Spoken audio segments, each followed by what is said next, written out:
नागपूरमध्ये हिवाळी अधिवेशन सुरू असतानाच अतिवृष्टीग्रस्त शेतकऱ्यांच्या मदतीवरून वादळी खडाजंगी पाहायला मिळते।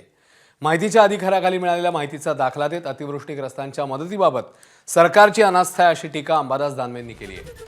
ऑक्टोबरमध्ये मुख्यमंत्री सहायता निधीमध्ये 106 कोटी रुपये जमा झाले, पण त्यापैकी फक्त 75,000 इतकीच मदत दिली गेली असा आरोपही त्यांनी केलाय। तर दानवेंचा आरोप खोडून काढण्यासाठी स्वतः मुख्यमंत्र्यांनी स्पष्टीकरण दिले। ऑक्टोबर, नोव्हेंबर, डिसेंबर या काळात 61 कोटी 51 लाख वितरित केल्याचं त्यांनी स्पष्ट केलं।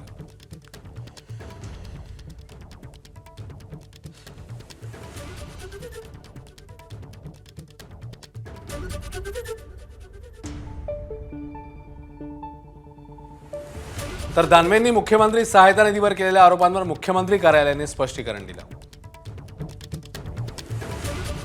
या स्पष्टीकरणात काय म्हटलं आपण बघतोय। फक्त ऑक्टोबर महिन्यातली आकडेवारी देऊन गैरसमज हे पसरवण्यात आलेले आहेत। चुकीची माहिती का देण्यात आली याची चौकशी सुरू आहे। ऑक्टोबर, नोव्हेंबर, डिसेंबरमध्ये 61 कोटी 51 लाखांची मदत देण्यात आलेली आहे।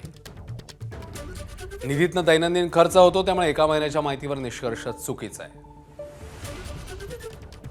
आतापर्यंत विशेष पॅकेजमधनं 14,000 कोटीहून जास्त मदत शेतकऱ्यांच्या खात्यामध्ये जमा झाली।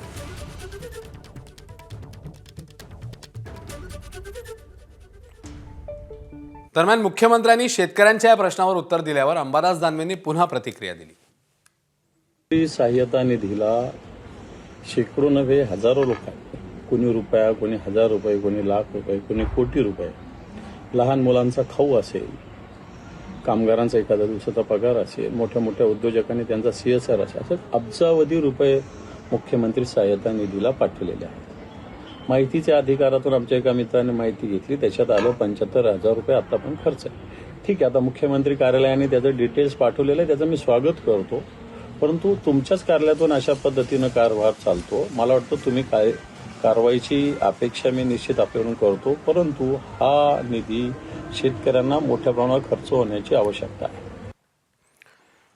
तर मंत्र्यांनीही शेतकरी मदतीवरून विरोधकांच्या आरोपांना आता उत्तर दिले। आतापर्यंत अवर्षणग्रस्त शेतकऱ्यांसाठी राज्य सरकारच्या वतीनं 32 GR काढलेले आहेत आणि साधारणतः 21,000 कोटी रुपयांपर्यंत मदत ही शेतकऱ्यांना देण्याचा प्रयत्न केलेला आहे। अजूनही काय थोडे अर्ज पेंडिंग असतील, त्यांनाही आपण मदत देणार आहोत।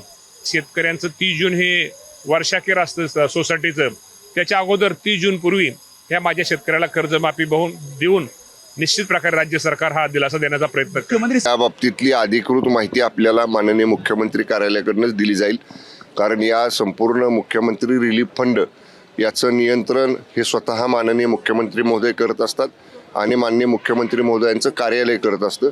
त्यामुळे याची अधिकृत माहिती आपल्याला माननीय मुख्यमंत्री कार्यालयाकडनं मिळेल। 21,000 कोटींची GR प्रत्यक्ष शेतकऱ्यांना मदत करण्याची निर्गमित करून ते पैसे त्या विभागाकडे वर्ग झालेले आहेत। ही आकडेवारी ऑन रेकॉर्ड आहे आणि अगदीच रोहित पाटील साहेबांना जर त्याची माहिती हवी असेल तर त्यांनी मदत पुनर्वसन मंत्र्यांची भेट घ्यावी।